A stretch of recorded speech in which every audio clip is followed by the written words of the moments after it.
आपको क्वेश्चन में गिवन है A and B be two vectors, any two vectors हैं और कंडीशन गिवन है mod A plus B equal to mod A minus B, find the angle between the vectors that is A and B vectors. आपके पास देख रहे हैं कि इस कंडीशन को mod A plus B equal to mod A minus B, A plus B mod A plus B क्या represent हो रहा है, एक डायगोनल आपके पास रिप्रेजेंट हो रहा है कितने पैरेललोग्राम का डायगोनल, ए माइनस बी आपके पास मॉडुलस कितना, ये भी सेकंड डायगोनल रिप्रेजेंट हो रहा है। जरा फिगर भी तो देखते हैं। तो इसको सॉल्व करने की बेसिकली हमारे पास टू अप्रोच है, एक ज्योमेट्रिकल अप्रोच है, दूसरी एनालिटिकल अप्रोच है। तो पहले हम ज्योमेट्रिकली इसको सॉल्व करते हैं, फिर एनालिटिकली। तो आपने हम एक पहले ये डायगोनल्स हम देख रहे हैं एक पैरेललोग्राम के थ्रू, ए एंड बी आपके पास टू वेक्टर्स हैं, वेक्टर ए वेक्टर बी,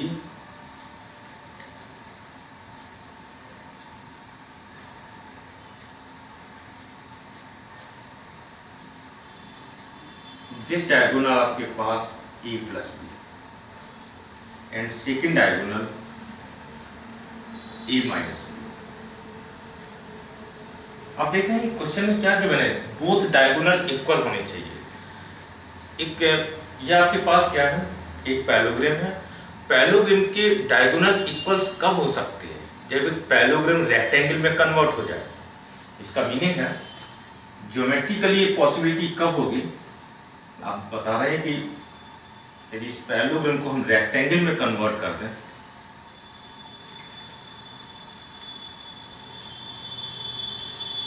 आप देखिए ए प्लस बी ए माइनस बी, इसका मतलब है दिस वेक्टर ये आपके पास ए वेक्टर है, दिस वेक्टर आपके पास बी वेक्टर है।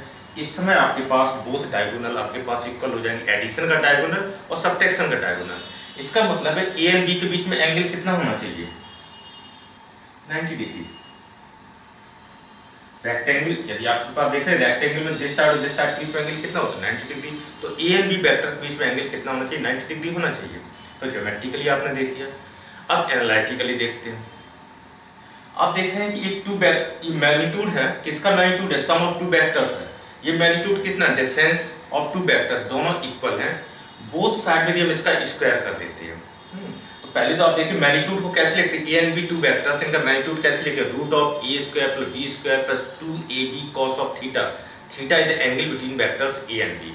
तो बोथ साइड में हम स्क्वायर करते हैं, स्क्वायर करके इसको डायरेक्ट सिंप्लीफाई करेंगे।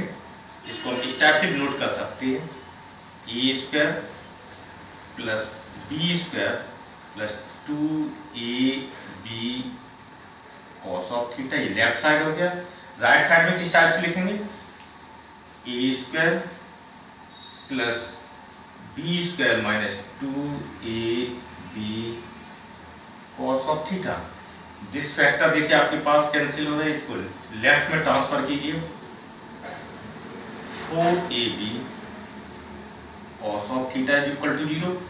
आपके पास A and B two vectors थे, नॉन जीरो वेक्टर्स है, तो इसका मीनिंग है cos of theta is equal to 0। ये कब पॉसिबल है, जब theta is equal to 90 degree.